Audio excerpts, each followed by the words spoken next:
पुढची बातमी पाहूयात। विकास आमच्या नावावरती चक्क बुरुज उडवलेला आहे। पुण्यातील कोथरूड परिसरातील धक्कादायक सध्या प्रकार उघडकीस आलेला आहे।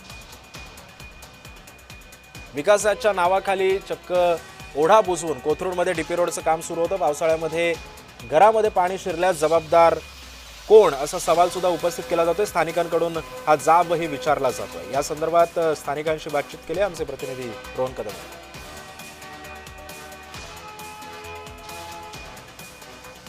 नेमकं काय कारण आहे? हा ओढा असा जर संपला तर किती मोठा फटका बसू शकतो? हा ओढा संपला ॲक्च्युअलमध्ये हे ओढा संपवायला नाही, संपवलेलाच आहे यांनी। तुम्ही या ठिकाणी पाहू शकता अजूनही त्यांना सागत बेसिकली कचरा उचलता येत नाही, त्या खाली साचलेला। या ठिकाणी पूर परिस्थिती झाली आणि एवढ्याशा बारक्या बाईकमध्ये जर तुम्ही त्याचा प्रवाह केलेला आहे तेवढ्या काय परिस्थिती होईल या ठिकाणी? दुसरी एकटा नगरी हे कोथरूड होऊ शकतं।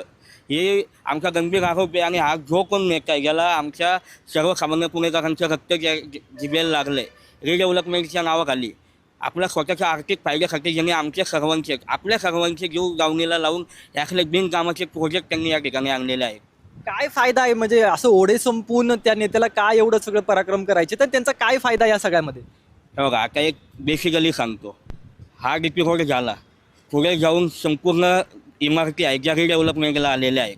या डीपी रोडचा FSI TDR जो आहे तो त्यांना पुढं आज नाही पण उद्या भविष्य काळात जेव्हा रिडेव्हलपमेंटला येईल ते बिल्डर यांचेच आहेत ना, त्यावेळेस ते FSI वापरून त्या बिल्डिंगची 10 मजल्याची होणार आहे, FSI वापरून ते 20 मजल्याची। म्हणजे स्वतःचा करोडोंचा फायदा होण्यासाठी असे ओढे नाले बुजून सर्रास त्या ठिकाणी डीपी रोडचे प्लॅन पुण्यामध्ये संपूर्ण ठिकाणी चालू आहेत त्यांचे। कॅमेरा पर्सन संदीप मिश्रासह रोहन कदम, जय महाराष्ट्र न्यूज, पुणे।